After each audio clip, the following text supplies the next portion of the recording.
नमस्कार स्टूडेंट्स। हिंदी में हमने 2 चैप्टर ओवर कर लिए। आज हम 3rd चैप्टर करेंगे जिसका नाम है पुरानी चीज़ों के पक्ष में। इसका मतलब होता है जो पुरानी चीज़ें हैं कभी कभी हमें उन सब की याद आती है। जो हमने भूतकाल में जिस चीज़ का यूज़ किया है उसकी हमें याद आती है, उसके पक्ष में। इसके लिए कवि है राजेश जोशी। उनका जन्म हुआ था 1946 में। प्रगतिशील विचारधारा के कवि राजेश जोशी का जन्म मध्य प्रदेश के नरसिंहगढ़ जिले में हुआ था। उन्होंने शिक्षा पूरी करने पर पत्रकारिता शुरू की, कुछ सालों तक अध्यापन किया, बैंक में नौकरी की और अब स्वतंत्र लेखन कर रहे हैं। ये थोड़ा कवि परिचय था। अभी हम डायरेक्ट पोयम की ओर ही जाएंगे। राजेश जोशी की कविता में स्थानीय बोली, बानी, मिजाज और मौसम सभी कुछ व्याप्त है। प्रस्तुत कविता के साथ मनुष्यता को बचाए रखने के लिए निरंतर संघर्ष मिलता है। आधुनिकता के बढ़ते हुए कदम से दुनिया के नष्ट होने का खतरा जितना प्रबल है, उतना ही जीवन की संभावना की खोज में कवि बेचैन है। क्या है कि अभी हम आधुनिकता की ओर हम बढ़ते ही जा रहे हैं। जहाँ पे देखें वहाँ पे कुछ नया ही होता है, लेकिन उसमें दुनिया को नष्ट होने का खतरा है। हम देखते हैं कि जितनी सहूलियत हमें मिलती है उतना नुकसान भी होता है।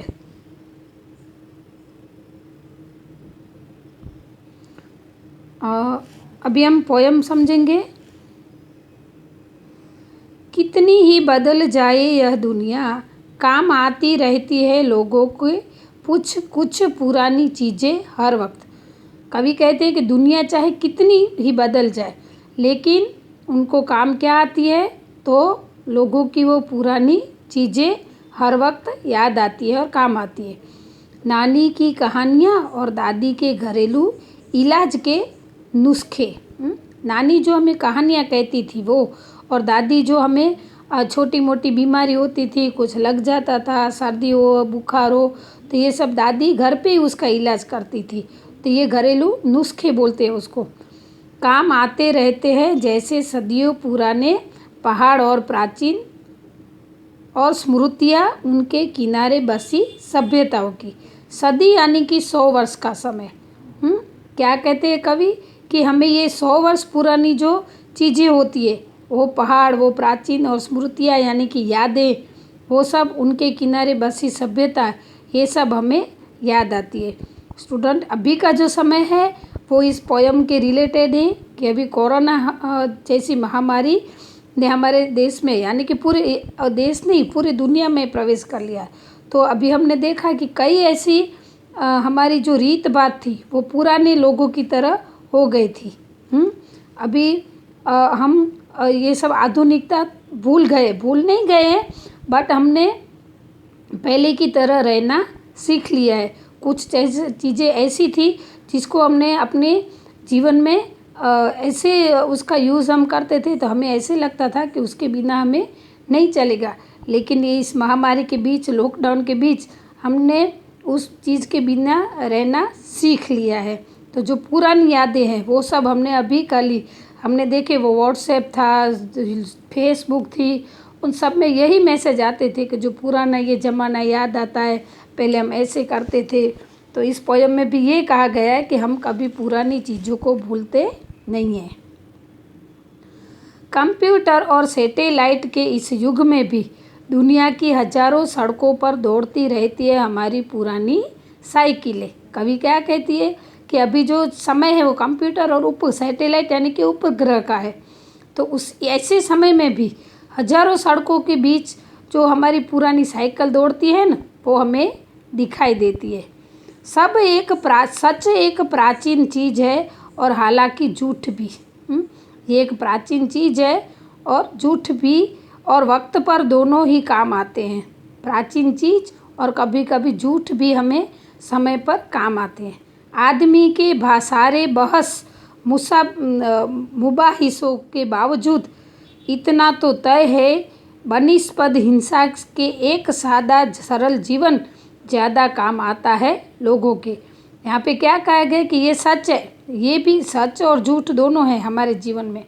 लेकिन कभी कभी ऐसा वक्त आता है हमारे जीवन में कि सब आपस में वाद विवाद, बहस मुबाहिसो यानी कि वाद विवाद, डिस्कशन, उसके बावजूद भी बनिस्बत यानी कि अपेक्षा के बिना, किसी भी इच्छा के बिना, हिंसा के एक सादा सरल जीवन ज़्यादा काम आता है। जो हम सादा सरल जीवन बिताते हैं वो हमें बहुत ही काम आता है। हत्यारों का शोर इसलिए ज़्यादा कि वे ज़्यादा संगठित है। अभी के समय में जो हत्यारे बुरे काम कर रहे हैं उनका बोलबाला हो गया, मतलब वो टॉप लेवल पर है। क्यों? क्योंकि उनके वो ज़्यादा सब संगठित है। संगठन होना मतलब एक होना। धूप कम शोर मचाती है वृक्षों में, विनम्रता कोई कायरता नहीं। धूप यानी कि घास, सारे जो वृक्ष होते हैं उसके आसपास जो घास होता है उसको हिंदी में धूप कहते हैं। तो शोर मचाते हैं, विनम्रता यानी नम्रता, कायरता यानी बुजदिली। तो नई नई मूर्खताओं के बावजूद बची रहती है पुरानी समझदारियाँ। यहाँ पर कवि क्या कहना चाहता है कि चाहे कुछ नया क्यों न हो जाए, कुछ भी चाहे कितनी भी टेक्नोलॉजी आए, कितना भी हो जाए, लेकिन जो पुरानी चीज़ें होती है, पुराने लोगों की समझदारी होती है, बड़े बुजुर्गों की, हमारे दादा दादी ये जो हमें सिखाते हैं, समझाते हैं, वही हमें याद आती है और वही हमें समय पे काम आती है, स्मृतियों में बची रहती है। स्मृति यानी कि यादें, तो ये सब हमें याद आती है। थोड़ी सी टीस और थोड़ी सी मिठास, ऐसे समय पर टीस यानी कि पीड़ा और मिठास यानी कि जो स्वीटनेस होती है वो। तो स्टूडेंट यहाँ पर ये पुरानी चीज़ों के बारे में बताया गया है। आपको एक बात बता दूं कि हम जब पापा मम्मी के साथ बैठते हैं ना, तो कभी मम्मी पापा अपनी पुरानी बातें याद करते हैं कि देखो अभी तो आपके लिए ये इतना इतना है, हम तो ये आपको दे रहे हैं, आप जो बोलते हैं वो चीज़ें मिलती है।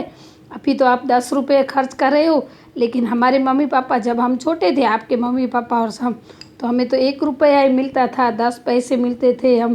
तो ये सब पुरानी यादें होती है।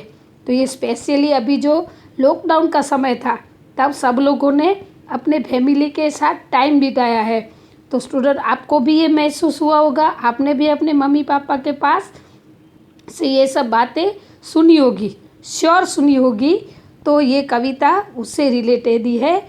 आपको ये उदाहरण इसलिए दे रही हूँ कि अभी की जो आप अपने मम्मी पापा से सुनी बातें याद करोगे तो ये पूरी पोयम आपको समझ में आ गई होगी। आशा रखती हूँ आपको अच्छा लगा होगा। अस्तु।